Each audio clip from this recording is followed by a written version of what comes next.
This is Robert Wilson, and you are listening to the Fulham Focus podcast.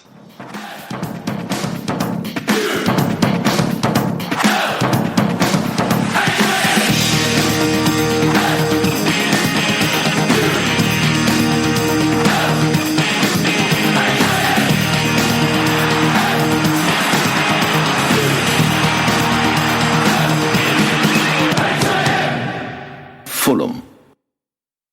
Hello, this is the Fulham Focus podcast. My name is Matt Boisclair and welcome to our review of the 2019-20 season. The journey began in defeat in August 2019 at Oakwell, but 23 league wins, 12 draws and the Championship Golden Boot for Alexander Mitrovic's 26 league goals later, the Whites qualified for the playoffs, where we firstly disposed of Cardiff City in the semi-final, then defeated Brentford in the playoff final to gain promotion back to the Premier League at the first time of asking. Joining me to look back at a selection of memories of a season that took over a year to complete are Baldo, Statto, Morgs and Matt Domm. So let's go. Fulham. All right, guys. So first of all, we're going to look at our best performance of the season. Morgs, talk to me. Okay, so my performance of the season has gone to the first leg of the semi-final, Cardiff away, 2-0. Everything about that performance I thought was brilliant. I thought the fact that we were under so much pressure going into those playoffs, because not only had we just, only just missed out on automatic, we were in these, and obviously looking at Brentford, they were kind of our biggest threats, but we had to get through this first hurdle. And the way we went out and controlled the game, we made it look like a home game.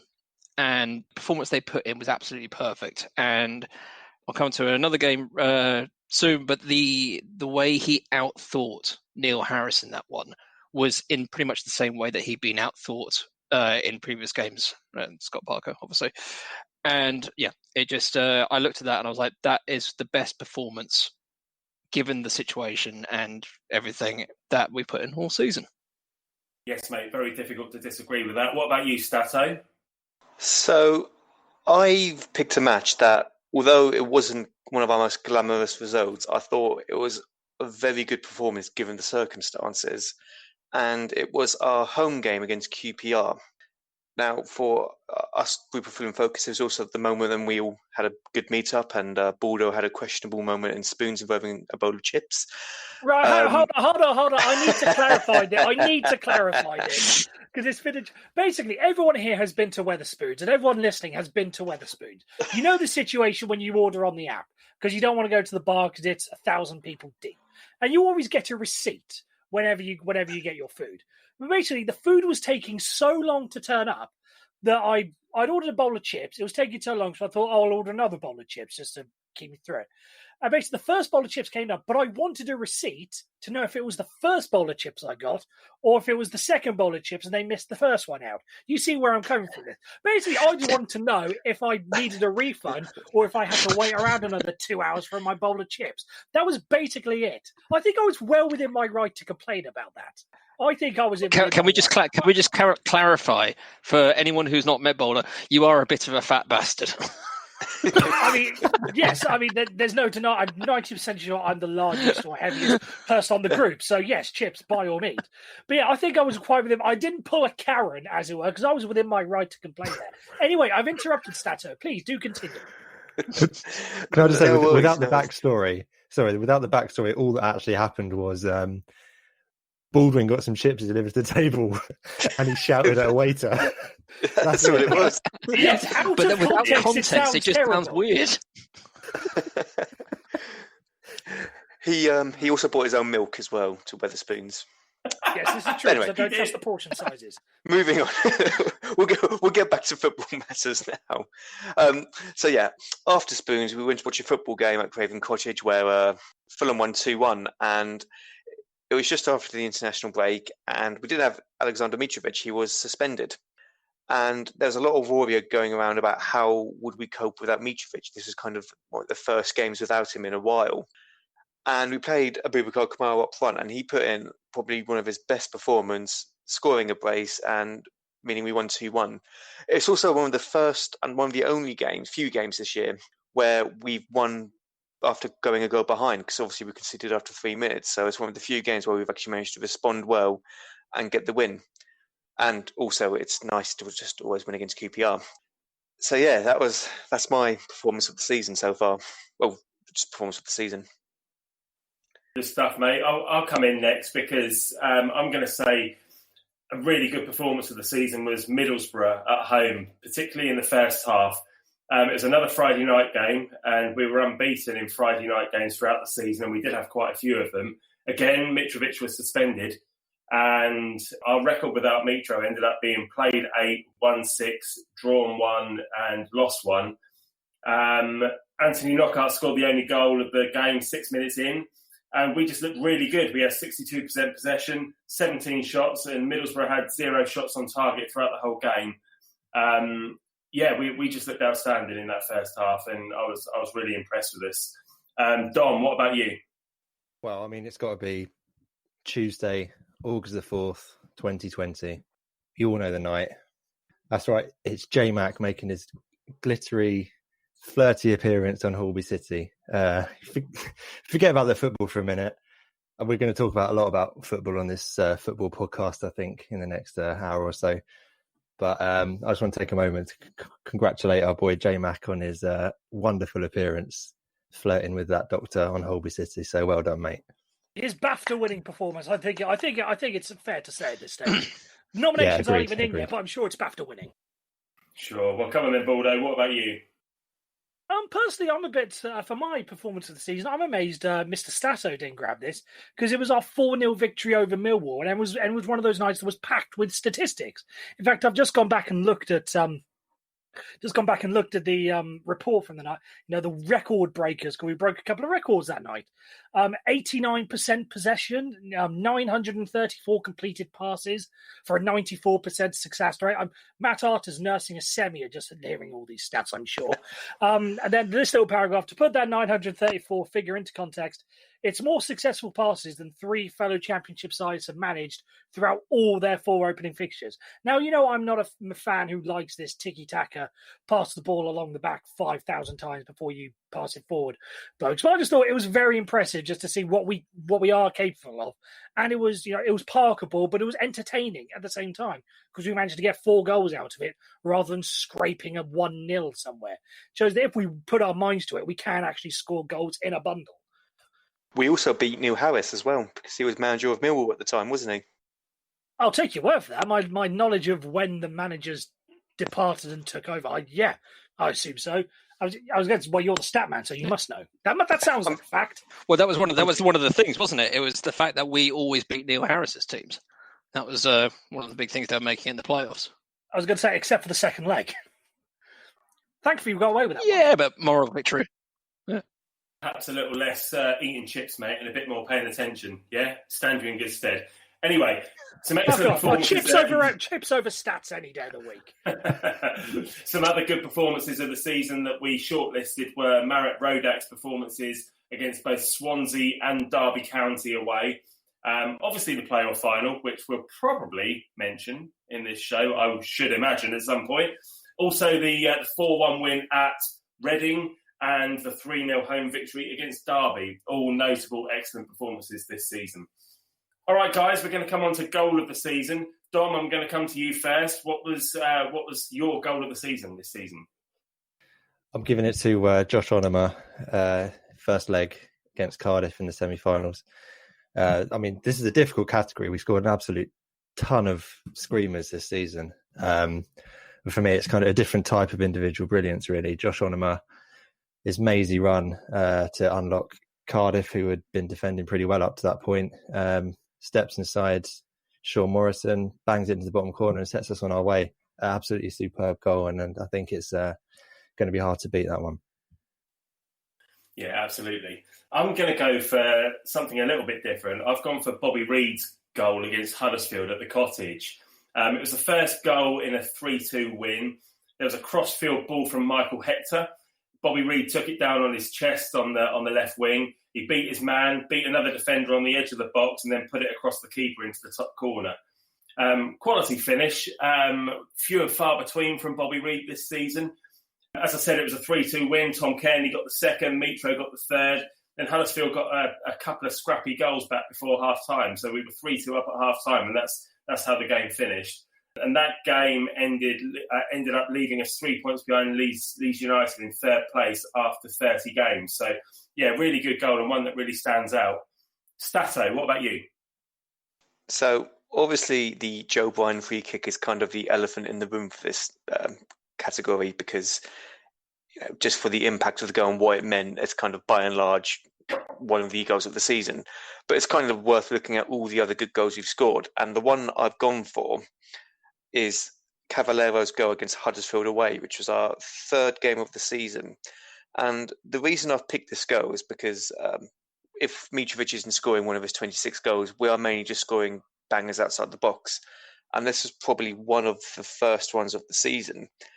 And, we came off the back of having a rubbish season in the Premier League, and then we lost against Barnsley first game of the season. And then, we kind of started picking up momentum by beating Blackburn with Kearney scoring a worldie outside the box. But then it was kind of this performance, our first away win of the season, and the first time we registered back-to-back wins in what felt like forever. And it came with this just well-taken goal from Cavallero and, just touching it down outside the box and just cutting in and curling it in. He did it a few times this season, but this was kind of the first example of that. And I'm kind of just hoping he can pick up some of that form again going into the Premier League. Yeah, that was definitely the first glimpse that we had of what he could do. And as you say, we saw it a few more times that season, in the season as well. Baldo, how about you? I'm personally going for Harry Arter's goal against Aston Villa. I've been saying on the podcast many times this season, and I will do next season because somebody tells me we're going to lose it. But I do like seeing, thunderbolts from outside the box. Something that we showed that we could do towards the last stage of the season, but for some reason, if we'd have done it earlier, we'd see more of. And this is just a perfect example. And the fact that, the teams that I wanted to do badly this season, Brentford were one of them. Aston Villa were by far and away number two. Because ever since that whole playoff final back in 2018, for some reason there seems to be this faux rivalry developing between us, the media with the doing of Fulham, and it got developed on social media. So the fact that we managed to beat Aston Villa, who have, we're going to be forever entwined at that day at Wembley when Tom Kearney scored the winner. Just the fact that we managed to beat them in the process was fantastic. And Harry Arter, what can you say? I think am I right in thinking it was one of his first touches? Because I think he'd only just come off the bench, and then he takes two touches and then smacks in the top corner. It was a fantastic hit. So I go for that one. Yeah, in terms of impact in a game and, the ball flying in the top corner, that's definitely up there, even if it was a game that we probably don't really care that much about because it was in the FA Cup, which we never realistically had any chance of progressing far in anyway. But yeah, hell of a goal. Morgs. Well, I'm going to go that game as well, but I thought the knockout goal was better than the Arter goal. So just before that, before his strike, he'd done pretty much something the same thing. He cut in, and we all know he loves cutting on his left foot. It's the thing he does. But in this case, the build-up to it was great. Great challenge by Joe Bryan on the edge of our box as Villa were attacking. Burst through, lays it off to Knockaert, who's just, on the halfway line. And then he goes on one of his runs. And you could see the determination in his eyes. And he got that. And he hit that so fucking sweetly. And it sailed in. And there was something about that goal that just made me happy. And, obviously his celebration was, ran up to the other end, celebrated with his son. I thought, yeah, this is good. I like this. And yeah, maybe there have been better technical goals over the season, but there was something about that one that I just really liked. And yeah, so I'm going with Knockaert versus Villa for that. Very nice, mate. Very nice. Well, the short list of this wasn't particularly short, to be honest, for Fulham goal of the season. There was Kearney versus Blackburn and Kearney versus Wigan with two very similar goals. Kearney's 2 goals against Reading and Kearney again against Bristol City just before lockdown. Harry Arter against Nottingham Forest after the restart, and Cyrus Christie against QPR after the restart. Ivan Cavallero's equaliser against Charlton at home earlier in the season. Cavallero versus Millwall earlier in the season, where he scored a carbon copy of his goal of the one that he scored against Huddersfield. Cavallero versus Hull away. Knockaert versus West Brom at home, which might have been a cross, might have been a shot. but it was a nice goal anyway. It was nice to watch. And then you had some of Cabano's goals, his free kicks against Sheffield Wednesday, Wigan and Cardiff. So they're all notable shouts, but I definitely think we probably picked the best ones out of the bunch. All right, lads, let's come on to best goal celebration or best celebration. I'm going to come to you first, Statto. So the celebration I picked was after the full-time whistle in the second leg of the Cardiff playoff game. And it's quite an odd choice, but the reason I picked it is because when that full-time whistle went, our celebrations almost seemed a bit muted. Some people might have thought we looked a bit unhappy and a bit angry at the fact that we lost the game. But I really liked it. And the reason I liked it is because we were celebrating, but we also knew that, the job wasn't done. We'd beat Cardiff over 2 legs. We were in the final, but we knew that there was still a game to go at Wembley. And there's almost that focus and there's that determination, from within the team to say, right, we've got 1 game to go, let's go and do it. Compared to Brentford, for example, who were bouncing around Griffin Park and their fans were outside the stadium thinking that they'd only gone and done it. And then we all know what happened next. Yeah, it's a shame for him in the end, wasn't it? I really did feel for him last week. I really, really did. Me? Yes, please, mate. My celebration is Josh Onomah for his goal against against Cardiff in that playoff first leg. There was something about that, and I'll get onto it in another of the categories as well. But there was something about that celebration, about his embrace with Parker, with the team racing over everyone together, and it sent tingles down my spine because there was something in that said, yes, it has been a long, hard slog of a season. It's the most bizarre season any of us have had in our living memory. But there's something here that tells us they will get through this and they will go up because this team are together. So, and I think that celebration showed that. And obviously you could tell the sense of relief. And so I think because of that, that was the celebration that really made me tingle, for want of a better word. Good man.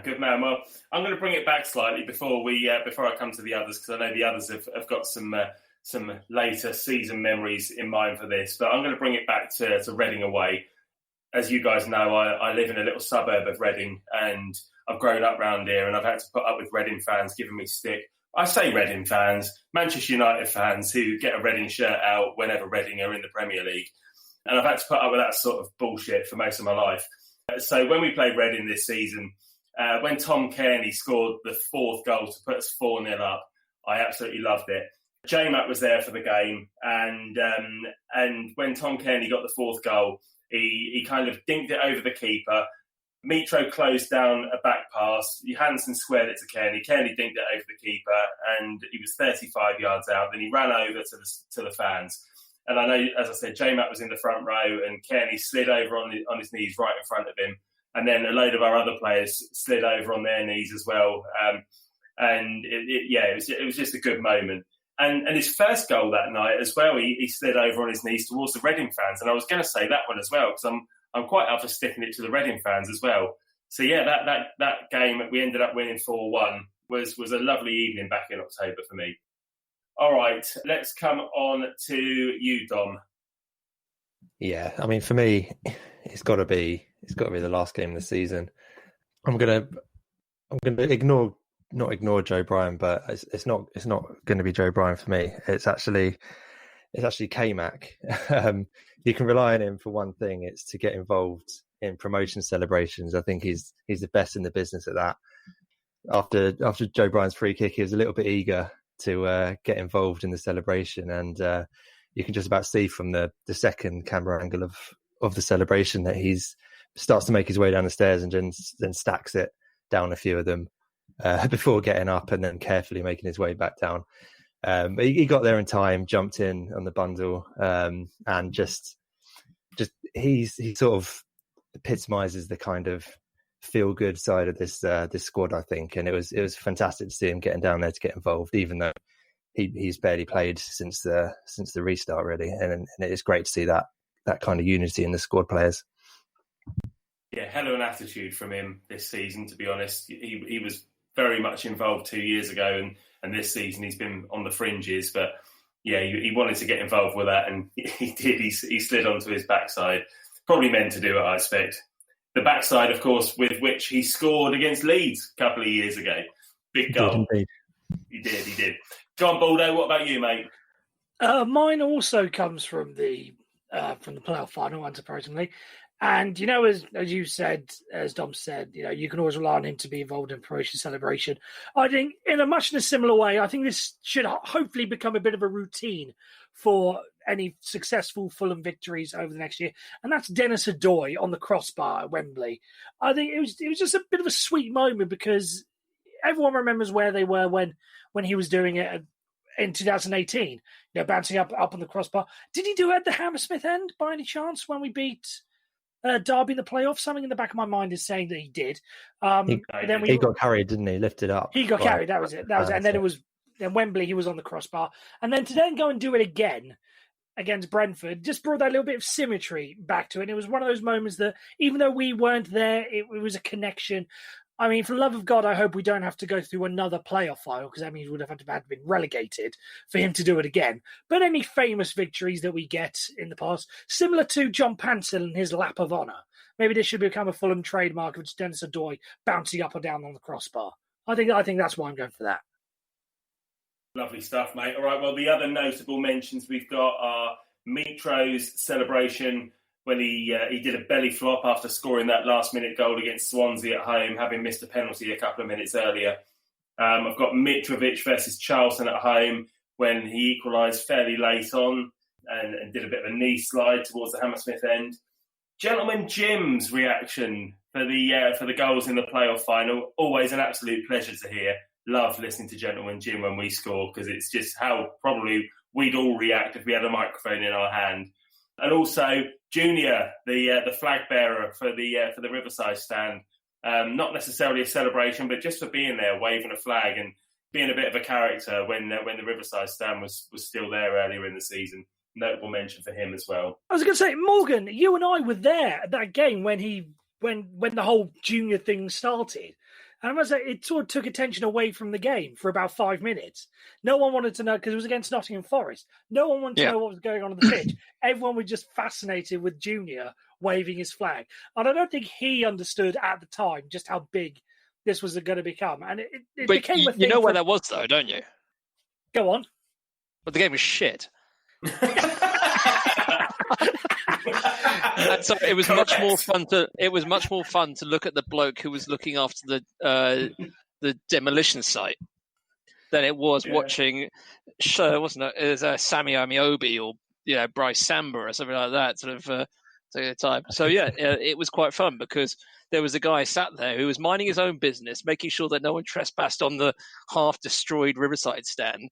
And then rather than sort of having to focus on the crap that was in front of us, it was like, right, you're the focus for our attention now. And the legend was born. Although he's probably homeless now because he's got no stand. Yeah, he'll have one soon. Don't you worry about that. That's coming along. All right, let's move on. Let's come on to moment of the season. And I'm going to come to you first, Baldo, for this. Quite simply, and everyone knows how much I love the sex machine that is J-Mac on this podcast, so I think it's only fitting that we give him a special mention on here. I just loved it. It was a sort of spur of the moment thing that happened after the playoff final, but his introduction for last week's show, when he read out all the tweets of Brentford fans and people saying how Brentford were going to get promoted. And then everything about it was beautiful. Those tweets, the music in the background, ever the professional he is, he timed the beats of the music perfectly to it. Followed up with Joe Bryan right at the end saying they were going to be scared. That whole podcast introduction. Frenchie, I know I've given you praise for your incredible scripted introductions over the course of the season, and they are. But for me, J-Mac takes it for that. So that's why I'm giving it my moment of the season, just because it's fantastic. You never know. We might even hear that later on in this show as well, if anyone missed it last time. All right, let's come on to Statto. Statto, mate, moment of the season for you.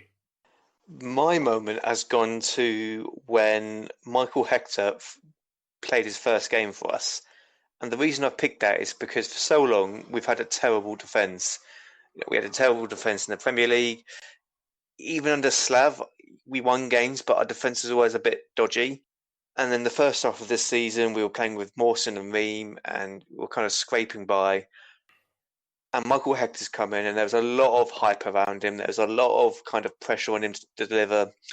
And he came in his first game, and he delivered. And I think everyone watching the game, and from that point onwards, just knew that we finally had a good commanding centre-back, and that finally our defence was in a good place. First time in a long time we've had a good commanding centre-half. To be honest. Matt Domm, what about you, mate?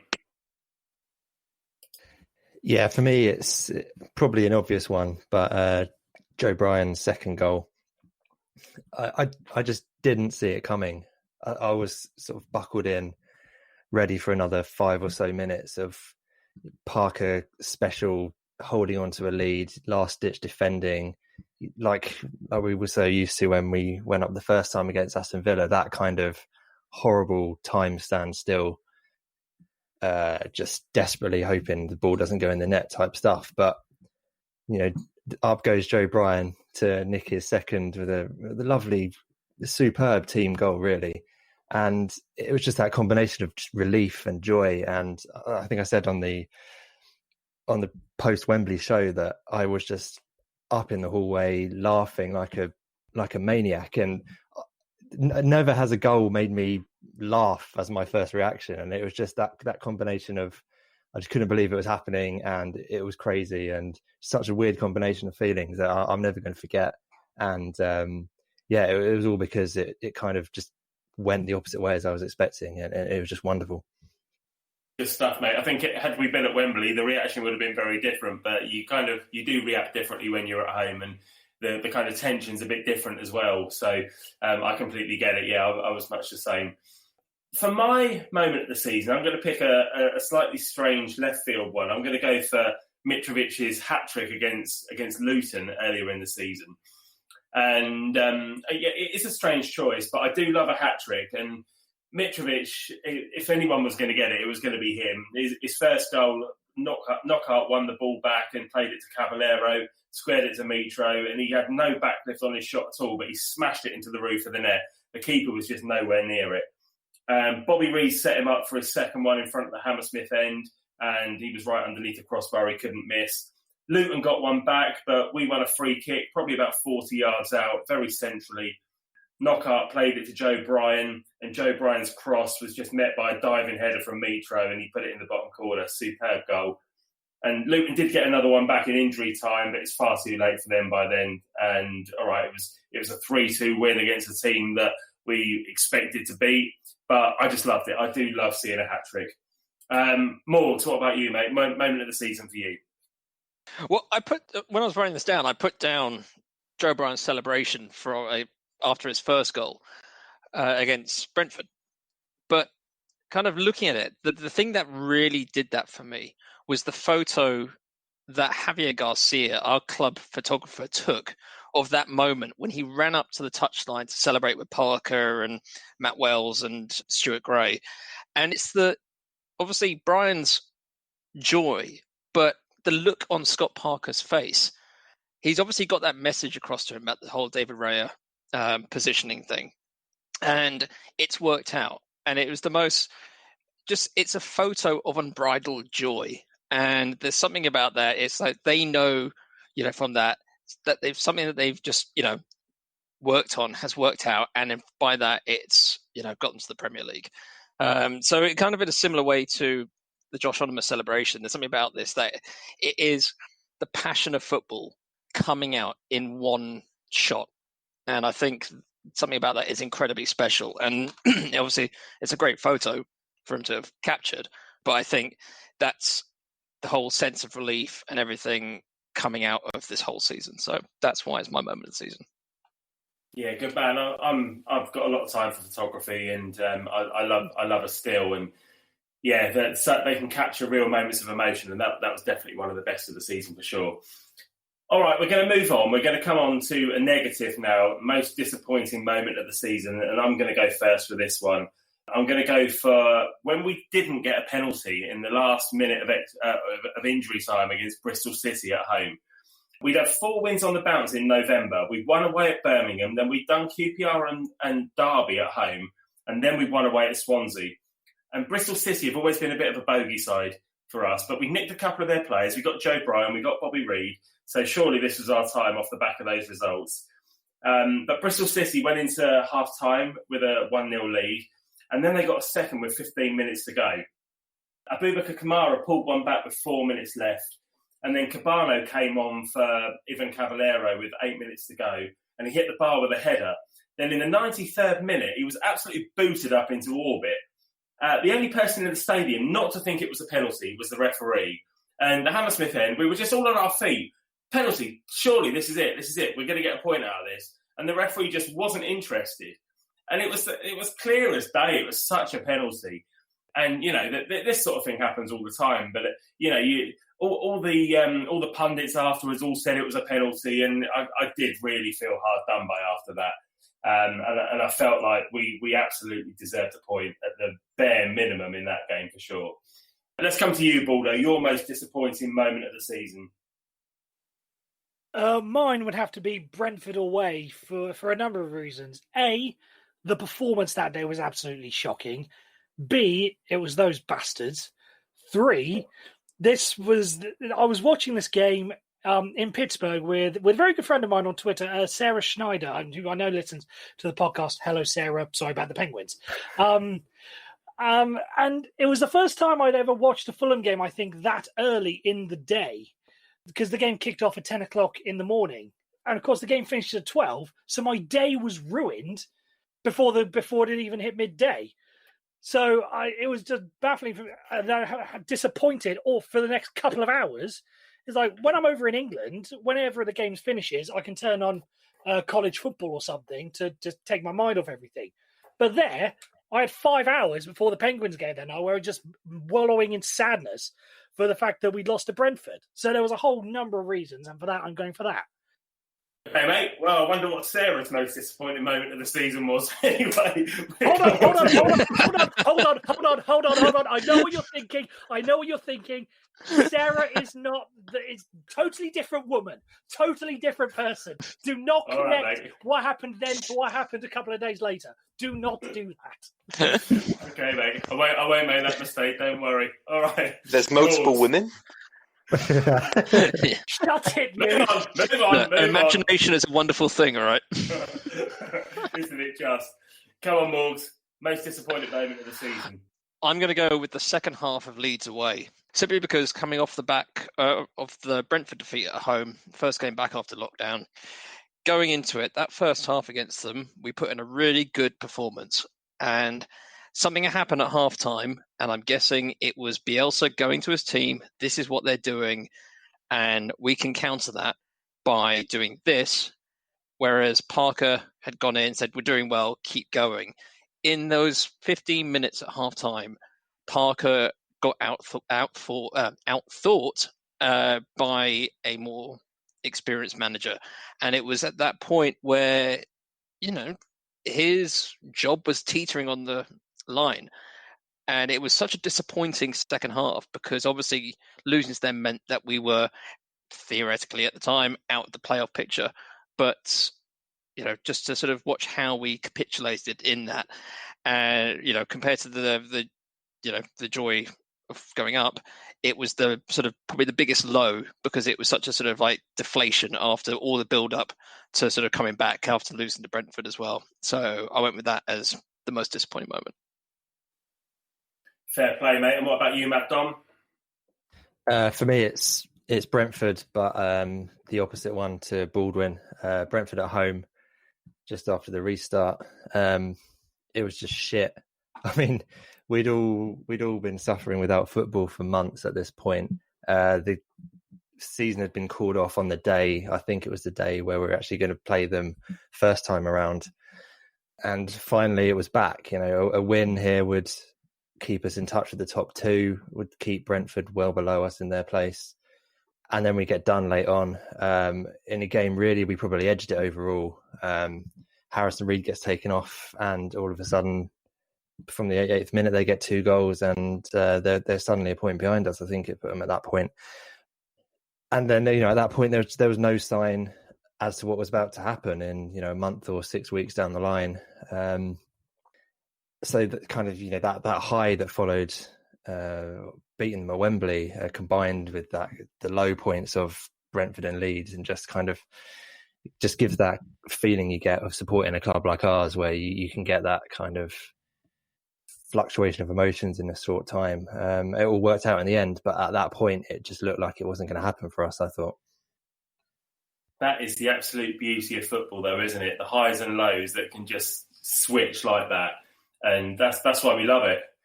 Or one of the reasons why we love it anyway. All right, Statto, what about you, mate? So I've gone for the 1-1 draw at Millwall in February. So if we go back to Baldo's most disappointing moment, which is when we lost to Brentford away, that was on the 14th of December. And after we lost that game, it was 22 games were played. We were in 6th place on a +9 goal difference. And we were 12 points behind 2nd place Leeds and 14 points behind West Brom. We then went into the festive fixtures where it's a game every other day. And then we went through January, and we'd kind of managed to whistle away and kind of catch up with the top 2. West Brom and Leeds, they're dropping points. We were kind of being consistently okay. We were getting, the odd win here and there, and we were just chipping away. And then we came to this Millwall game midweek, and it was in our hands. It was in our hands to overtake Leeds and to go into 2nd place and to go into the automatic spots with 14 games left. This is before, lockdown happened. So, we were under the impression we were in February. There was a good 2 to 3 months of the season left. Big run in, and it was our chance to be in the automatics and to try and have it in our own hands to, get promoted. And it was just a very disappointing game, we scored in the first minute, which was great. And then they scored a dodgy offside goal.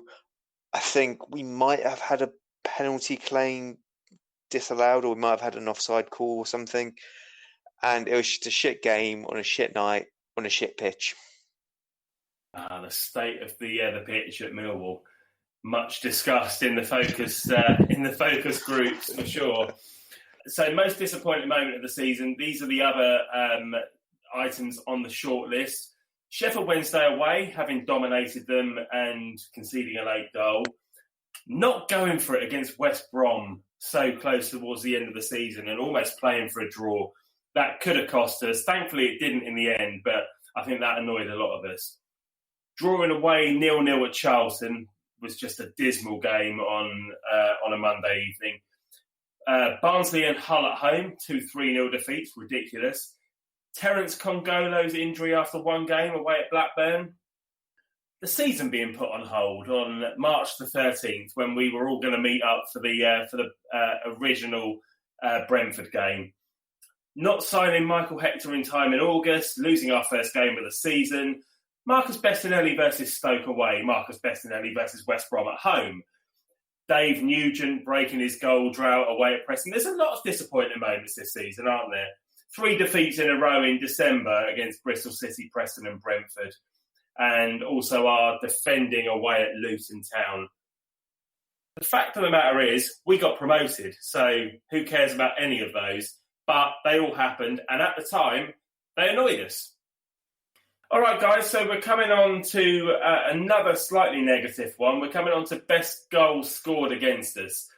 Baldo, I'm going to come to you first for this one. Who scored the best goal against Fulham this season, in your opinion? Personally, I'm going for Jack Harrison of Leeds United. This was in the game up at Ellen Road after the restart, our second game. And it was just the fact that it would just happen so quickly. I think I looked at it earlier. It was 4 passes. It was Meslier to Ayling, Ayling to Hernandez, Meslier to Ayling, Ayling to Hernandez. It was 3 passes, and then Hernandez to Jack Harrison.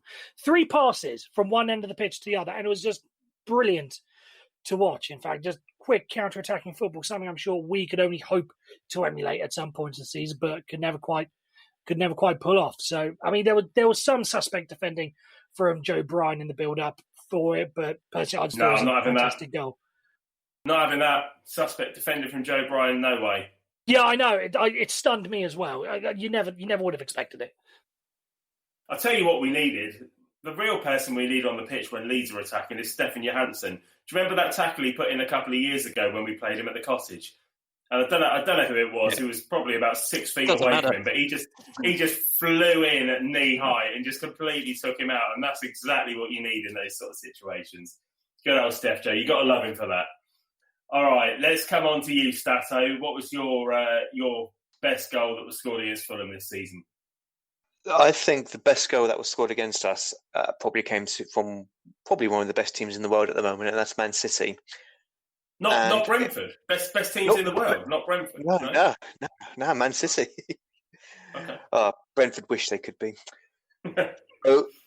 I've gone for their second goal, which was scored by Bernardo Silva, and out of all of their goals, it was 3 or 4-0 in the end. I think it was 4. None of their other goals were particularly well scored. Obviously, there was the penalty at the beginning, and there's a tap-in header, and there was one other. They're just pretty standard goals, and if we were to just see those goals out of context, you'd have to wonder what the big deal is with Man City. But that second goal, it was a typical flowing passing move from City, holding on to possession, and they just wore a defence down, and it came out to Bernardo on the box, and he managed to turn the defender onto his favoured left foot, and it was just a great rocket past Rodak. And it's kind of a bit of a heads up of what we can expect in the Premier League next season. Obviously, it's City, so they're the top end of the Premier League, and this is going to be one of the types of team where we're going to be under the cosh a bit. But it was kind of interesting to see how we would play against a team like that under Parker. Obviously, we didn't get to see it because we got sent off. But yeah, it's almost a warning shot of what to expect next season. Oh, yeah, mate. Can't wait. Can't wait. All right, Morgs, what about you, mate? So I have gone with Jacob Brown, Barnsley's second goal in their 3-0 trouncing of us at the Cottage. It was a pretty shithouse goal, but it was just glorious in how sort of like route one it was. And it was Cauley Woodrow that won the ball back deep in their own half. He just slung it straight up field. Jacob Brown runs onto it. Rodak shoots out of his goal like a headless chicken. And he just, from 35, 40 yards, or probably 35, 40 yards, whatever, he just gets his foot through it and it just dribbles into the goal. It was just one of those goals that epitomised that day of football because it was so awful. But it was just something. It was so glorious because Cauley Woodrow set it up from a hoofed ball, and it was the best and it was the worst. But it was it was something that stuck in the memory. Yeah, that was an absolute shocker from Marek Rodak that day. Baldo, did you have my season ticket that day? Was that you? Unfortunately, yes, I did. I was subjected to that poor performance, but I sat next to our friend John Shorb, so it made everything a lot better. Yeah, lucky you, lucky you, friend of the show. Yeah, that was shocking from Rodak that day. He was at fault for all 3 goals, which was a shame for him because he's been amazing all season. One of our players of the season for sure. All right, Matt Domm, what about you, mate? Well, I really wanted to go for Dave Nugent with his superb back header against us at the Cottage, but unfortunately that counted for us, so I can't go with that one. So I've picked Lewis Graben, the first goal that he scored early on against us when they also turned us over at the Cottage. It was just a brilliant team goal. We've got, I think Joe Lolly had come back from injury. He sort of drifted in from the left, played a couple of 1-2s, pinged it out to the left wing.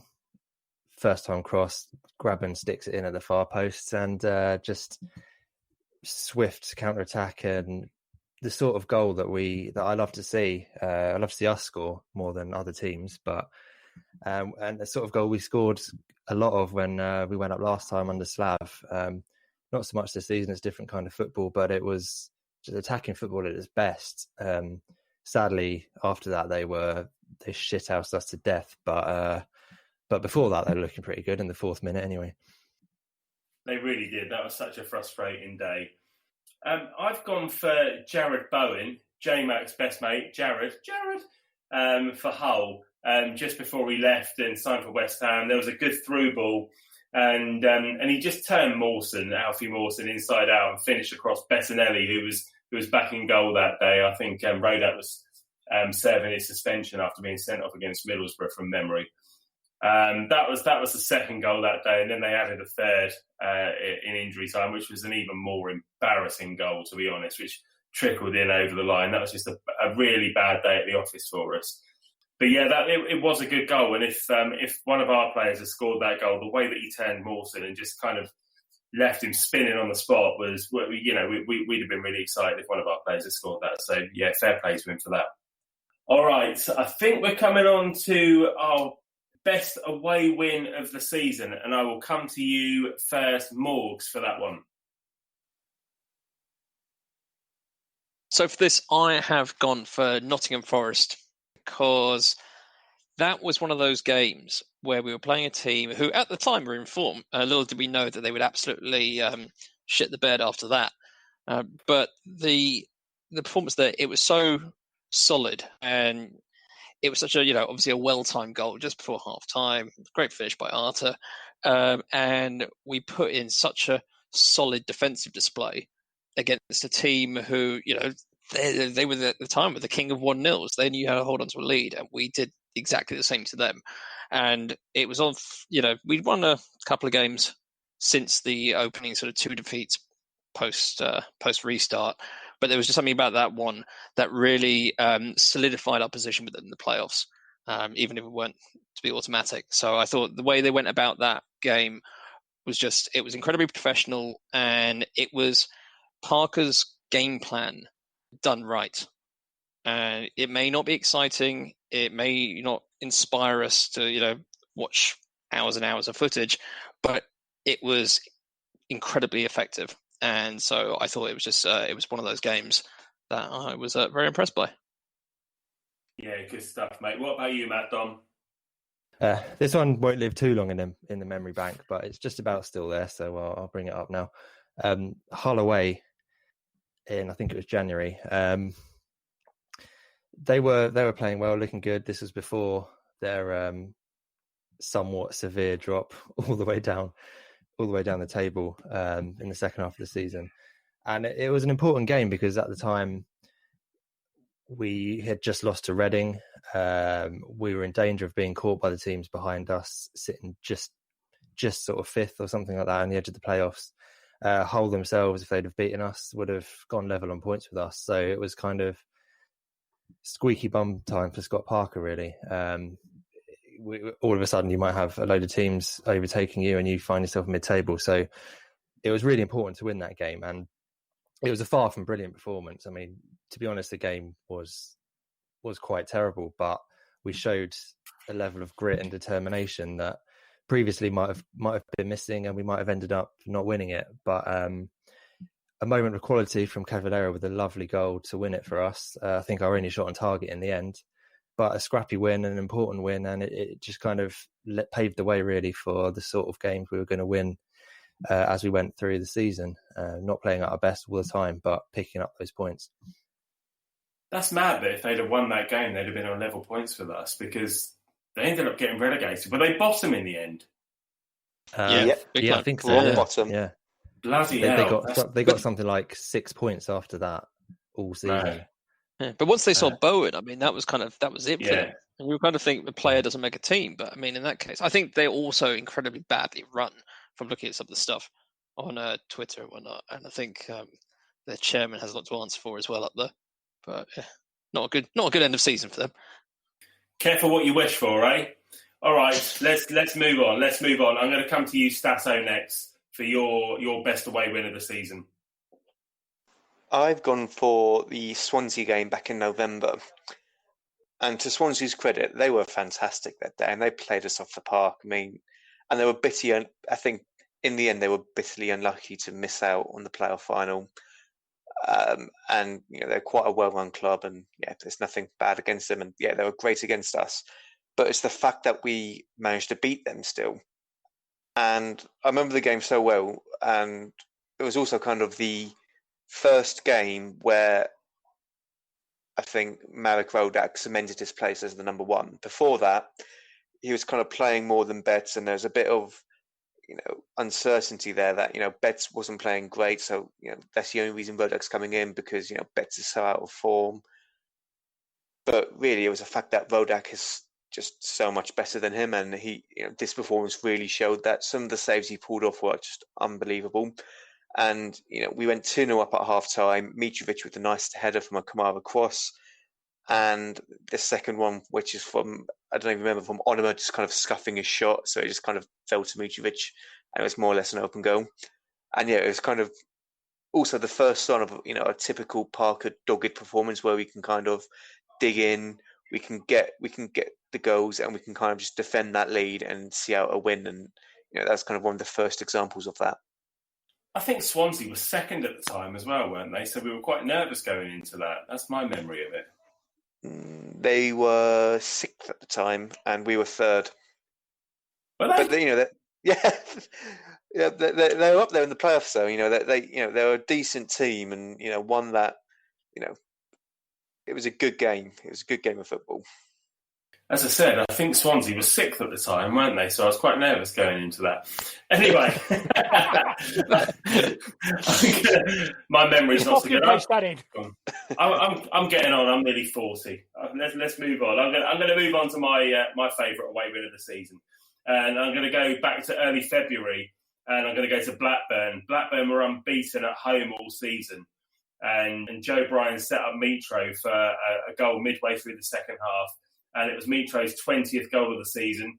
And the 1-0 victory moved us on to equal points with Leeds that day on 55 points after 31 games.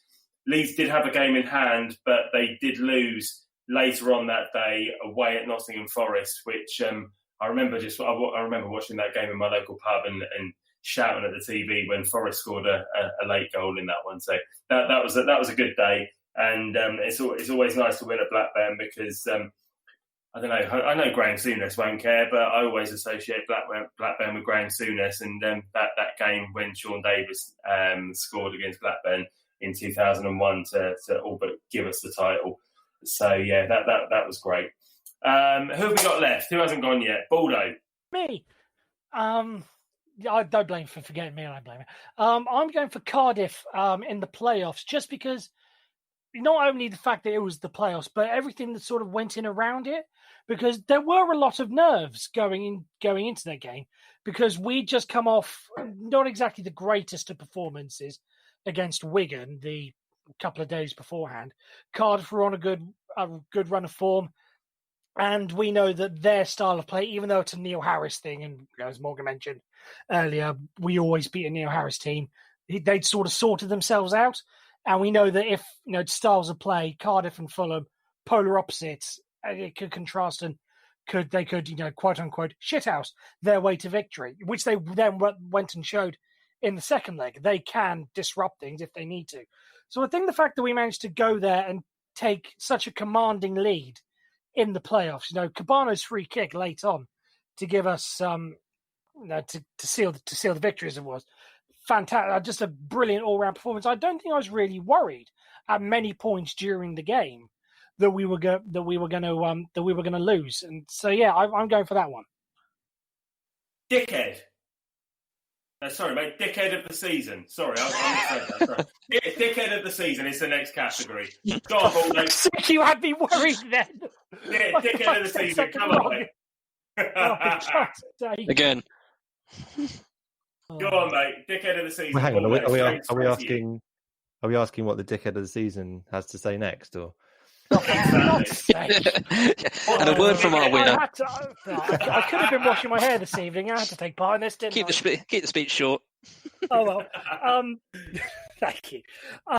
My dickhead. It's a plural thing for me. The dickheads of the season basically goes to every single member of the mainstream media, or the media in general, that were too busy wanking themselves into an early grave over the idea of Brentford getting promoted in the playoff final, with just all the history surrounding Griffin Park, and it's their final season. Why don't they finish their final season with a promotion to the Premier League, and they can open their brand new stadium with a game against Chelsea in the Premier League and all that stuff. And Natalie Sawyer going on about the history of Brentford as if they fucking have any. And the fact that no one wanted to talk about us apart from one person, and that was Dave Kidd of The Sun, and I applaud you, sir. But every single other member of the media that were just fawning over Brentford getting promoted over the idea of us, they get it collectively, the lot of them. And I say this as a member of the media, so it's kind of taking a stick of my own people, but they deserved it. All right, Statto, what about you, mate? Dickhead of the season. My dickhead of the season goes to an individual, a goalkeeper for Nottingham Forest called Samba Bryce, who, when we lost against him at the Cottage, you may remember he took the piss with his time wasting. I guess as a goalkeeper myself, I almost respect him for that because, time wasting by doing the smallest of things like going to the floor, walking for a go kick. It's ultimate shithousery, but the fact it was against us and the fact we lost against them, and he put a tweet out afterwards, and I'm looking through his Twitter now, but I can't seem to find it, so I think he might have deleted it or something. Hang on, Arter, I do know for a fact that in his Twitter bio, he did have for a while, I don't know if he still does, he has King of, and then the shit emoji, and then the house emoji. So he is well aware of this fact. So he put it on his profile. He's put it on his profile. Yeah, it was just annoying because it was Forest and wants to beat them. However, we all know what happens to Forest next at the end of the season, so who's laughing now? Yeah, it really worked out well for them, didn't it? I'd forgotten about that, but good. I'm glad that really worked out for them, and they just really shit out of luck on the last day of the season. Good. All right, I'm going to come to you, Dom. Your Dickhead of the Season award. Neil Harris. They've celebrated like they won the game. He corrected himself. Obviously, he meant tie, but we're not allowed to celebrate winning games anymore. Apparently, according to this wanker. I mean, his whole bitter rant.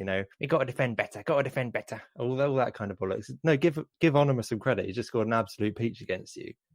So shut up for a minute. And he just came across as Neil Warnock in training, didn't he? It was just he just couldn't bear to give us credit for that second half, which was superb. We played them off the park, and we did win the tie in that half because, as it turned out, to his credit, they did everything they could against us in the second leg, but it was the 2-0 win in the first leg that did it for us. So we had won the tie at that point. Neil, go back to Cardiff and try again, mate, next year. Yeah, good luck to him next season in the Championship. That's what I say. I'm going to go for one of our own, actually. I'm going to go for Dennis Adoy. I'm going to go for Dennis Adoy because he got sent off at Preston, and it was the second of a 3-match losing run in December for us. We lost 2-1, 26 minutes in, and Dennis Adoy launches himself into Patrick Bauer. Clear red card. Absolutely idiotic move from him. And you know what Dennis Adoy's like. We get one of these from him every now and then. Dave Nugent scored in that game for the first time in forever to make it 2-0 after half-time for Preston, despite Preston being down to 10 men at that point because Joe Rafferty was sent off and Mitrovic scored late on. But we ended up losing, and it was just a stupid move from Dennis. I love Dennis Adoy, but he can be quite frustrating at times. Other Fulham notable dickheads of the season. Matt Rodak versus Middlesbrough. I think it was his second game when he got sent off. Harry Arter, just generally, no, but for his red card against Cardiff in August. Dave Nugent, as Dom mentioned earlier on in the pod, for his own goal. We've mentioned this one already as well, but Matt Rodak for his performance against Barnsley for being at fault for all 3 goals. Jed Wallace for his penalty miss for Millwall when he blasted it over the bar, which was lovely, but what a dickhead. And also, the same game, the linesman at Millwall away for allowing their equaliser to stand because the bloke was well offside. So, lots of dickheads to talk about this season, as there always will be, and as there always should be. All right. We'll move on to the next category then. We're going to go for biggest transformation from zero to hero. And I'm going to come to you, Baldo, for this one. My nomination for this, and I've mentioned this on the podcast, I think it's a pretty obvious one. It's Josh Onomah. You know, you look at the performance, I can't remember which one it was exactly, but it was a Friday night away from home. It was either Huddersfield or Swansea, but he was absolutely shocking. It may even have been both of those games because he wasn't exactly great at the start of the season. But the fact that he's put himself into arguably one of the first couple of names on the team sheet, you know, it's probably Reed first and then Onomah. And probably Mitrovic is in there as well. He's in the top 5. Anyway, he's in the top 11. Anyway, Josh Onomah, just the way he's transformed himself. And yeah, if he was on loan with us, I don't think we'd be getting him back next season just because of the performances he put in. He'd be knocking on the door at Spurs. So thankfully, we've managed to keep hold of him, and I assume he'll play a major role in what we're doing next season. And, you know, credit to either it's him for getting his head down, if it's Scott Parker for showing faith in him, or if it's a combination of the two, or maybe it was just luck. But I think Onomah's transformation this season has been, quite frankly, incredible. Couldn't agree more, mate. And to come to more about Josh Onomah, let's come to Statto.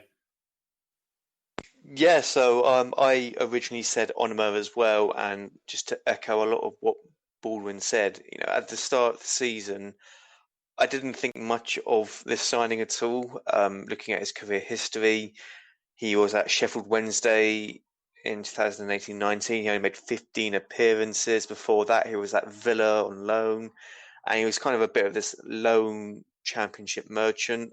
And I felt that we only got him because, you know, Cess went to Spurs for 30 million, and I think they just kind of threw Onomah at us as well, as, you know, a little bonus as well, because they kind of wanted to offload him on the books. But, you know, little did we know that, you know, Parker, you know, he was a coach at Spurs for the under-18s, and he clearly saw something in Onomah. It's kind of taken, you know, the best part of half a season for Onomah to kind of truly unlock his potential. And, you know, particularly after the lockdown, he has just been unbelievable and a great player as well. I think I'll also have an honourable mention for Harrison Reed as well. Before the lockdown, he was just injury-prone midfielder. He put in the odd good performance here and there, but, you know, no one was kind of raving about how good he is. And he's come back after lockdown, and he is just the best defensive midfielder we've had since, you know, a fully fit Kevin McDonald. And we just need to pray that we get him on a permanent now.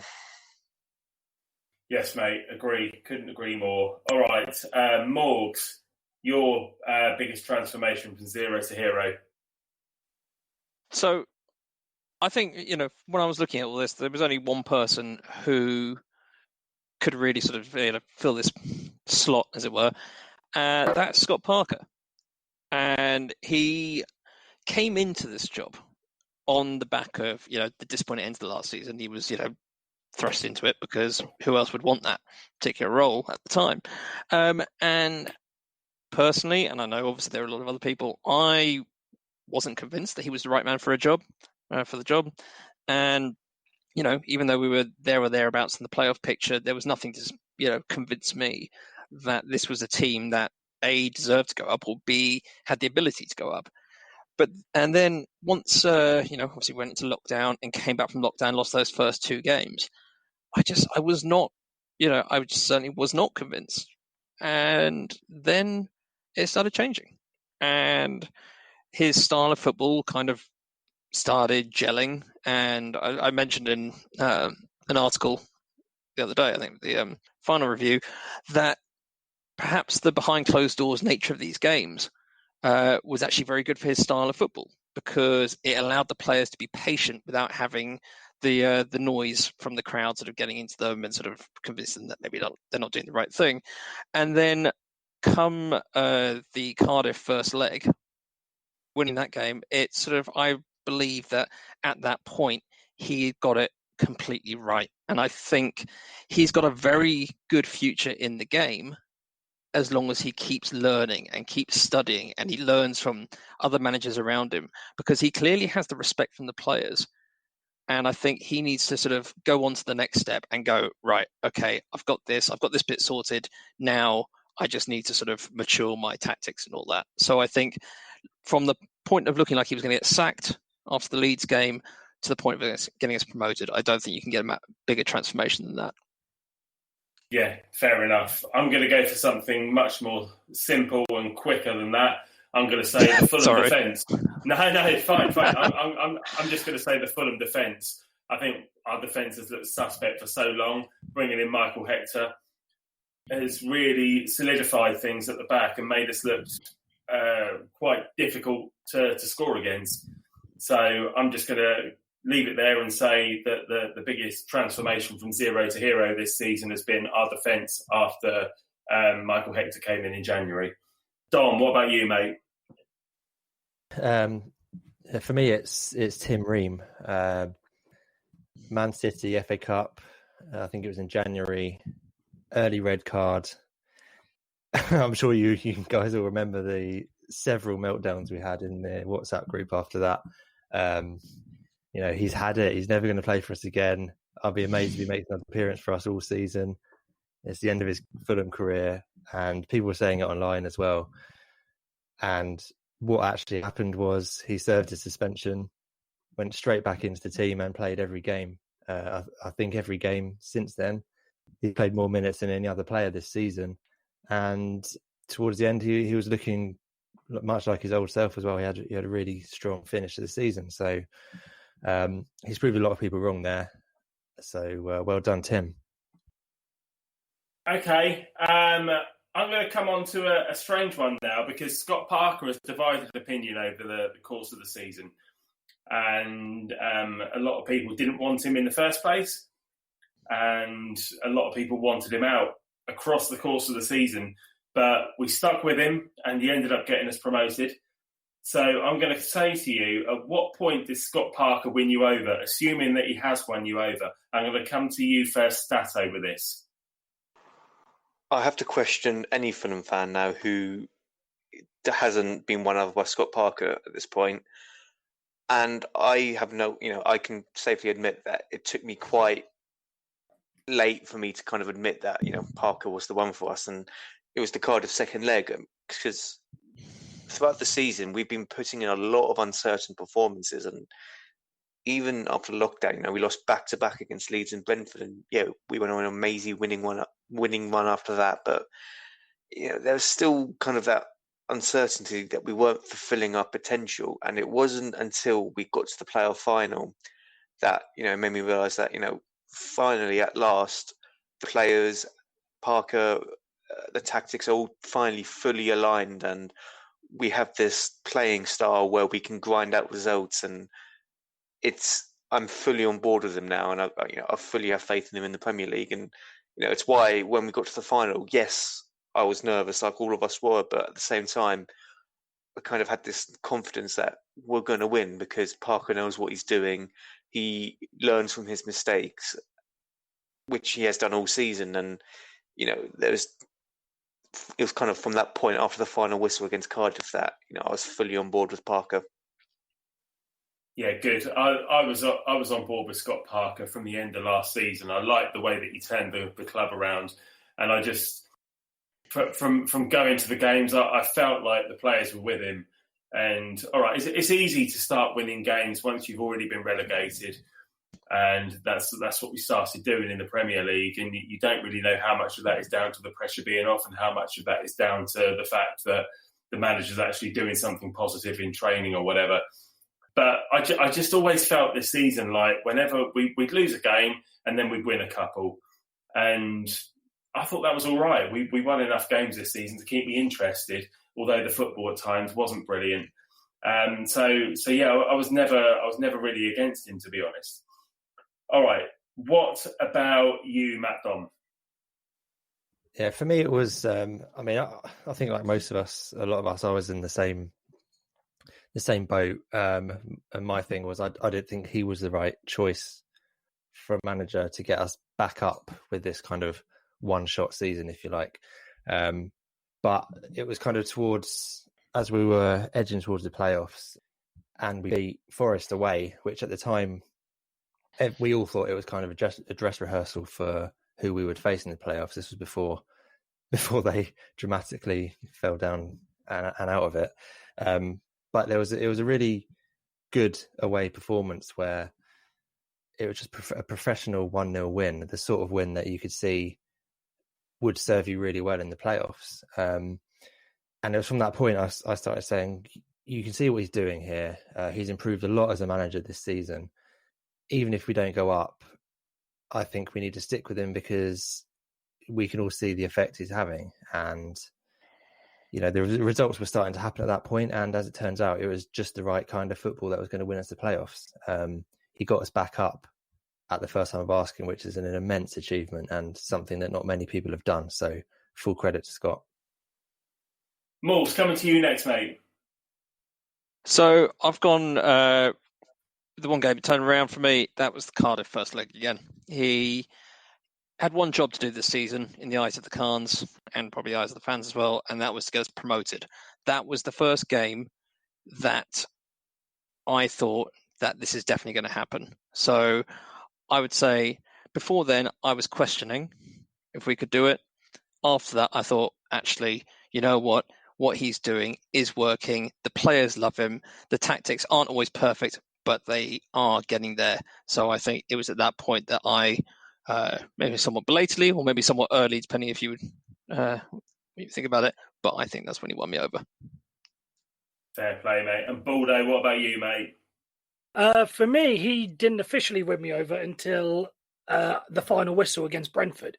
Because if you look at it, if we'd have lost that game, then all the criticism that you could have labelled upon him, not going for it against West Brom, not knowing his best sides early in the season, losing twice to Barnsley, all that stuff could very easily have gone back onto him. The fact that, we played Brentford for the third time and he still hasn't worked out how to play them and beaten them. So if we'd lost that final, Scott Parker would probably, jury's out on him whether or not he comes back next season. So I think for me, it wasn't until then that I thought, yep, he's the right man. He left it late, but I'm glad he did. Good man. Yeah, agree with you. Yeah, very, very much so. All right, we're coming to the last category now, and we're getting very near the end of the show. So I'm going to ask you to keep this really brief, but I'm going to come to you all and ask you for your player of the season this season. I'm going to come to you first, Statto. Who's your player of the season, mate? I've gone for Michael Hector. He came in and changed our defence for the better and, was kind of the heart of our defence and helped us get promotion. Very difficult to disagree with you, mate. But I'm going to say Alexander Mitrovic for his 26 goals. He was just immense up front for us all season. And that's all I've got to say about it. I could sit here and talk about Mitro all day, and everybody's watched him all season. Everybody knows what he's capable of. Everybody knows what he does. So I'm going to say Mitro, and I'd be surprised if the official award didn't go to him after he got the golden boot. Baldo, who have you gone for, mate? For all the reasons that I said earlier, I'm going for Josh Onoma personally. Absolute, Harry Reid may get most of the applause, but I think it's just been Josh Onoma, and more for the fact that we've got him now for, arguably maybe the next decade if we can. The fact that he's so young is just he's just fantastic. So yeah, I give it to him. Yeah, what a player he's been for us this season. Matt Domm, who for you, mate? Another vote for Mitro here. As you say, 26 goals. It's 26 goals, but it's also 26 goals in a relatively low-scoring team. If you compare it to the likes of Brentford, who had the second highest scorer but a lot more goals. For a long time, he was the only one scoring for us. He dragged us through with some big goals in big games to win points for us. So I can't give it to anyone else. Fair enough. And then the last word goes to Morgs. Who's your player of the season, mate? Much like you two, 3 and out for Mitro. I mean, without him, it's just we wouldn't have got promoted. Simple as that. He didn't play well in every game, but then find me a poacher who does play well in every game. So what he did over the course of the season was special for any player to score that many goals in the league. So I think it can't. Whilst there may have been better performing players, without a striker who bangs in goals, you don't get promoted. And Mitro did exactly what his job was, and that was put the ball in the back of the net. Perfect, mate. Perfect. Well, great stuff, lads. Thanks as ever to all of you for joining me. If you've enjoyed listening at home, why not tweet us what you would have picked at Fulham_focus. We'll be back next week for Danny Boy's big fat quiz of the season. So until then, enjoy the rest of your week and speak to you soon. But for now, J-Mac, are you there? Oh, hello. Right. It seems that Sky Sports wants Brentford FC to be promoted. At least show a bit of neutrality. English press getting worse by the day. I'm not sure. Let's have a look. Championship playoff final. Fulham fear Brentford, says Emiliano Marcondes. If all goes well tomorrow and Brentford end up winning, Wembley will be our toughest game in years. Scott Parker will have to be on point tactically. Brentford's movement in between the lines is as good as any Prem team. It could do with it being 7:45 now, or 10 p.m. with the trophy in hand. When I tell you Brentford are going to roll over teams next season if they're promoted, a lot of the big six teams need to be worried. Up the Football League we go. When we get promoted, this is what we'll sing. We are Barmy Brentford Army, Thomas Frank is king. Leeds, Brentford, Premier League football next season. Brentford are probably the smartest and best run football club in Britain. When asked if the BMW strike force will remain at Brentford beyond the summer, Thomas Frank with a smile replied, yes, because we are going to be in the Premier League. Brentford's BMW gets the most limelight, but where would they be without Golden Glove winner David Raya?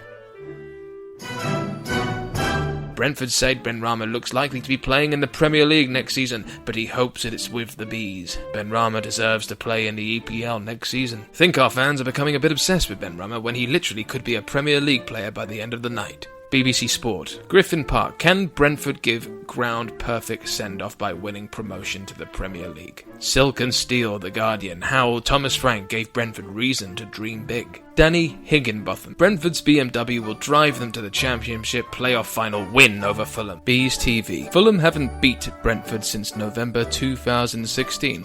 Crying emoji, bee emoji. And even then, they hadn't beat us since August 2014 in the League Cup before that. Hashtag, who's Tin Pot now? Joe Bryan, what do you think? We've been written off 5, 6, 7, 8, 9, 10 times. And I think I even read somewhere that we were supposed to be scared of them, but we took it to them. That's my boy. We did it. The Whites are going up.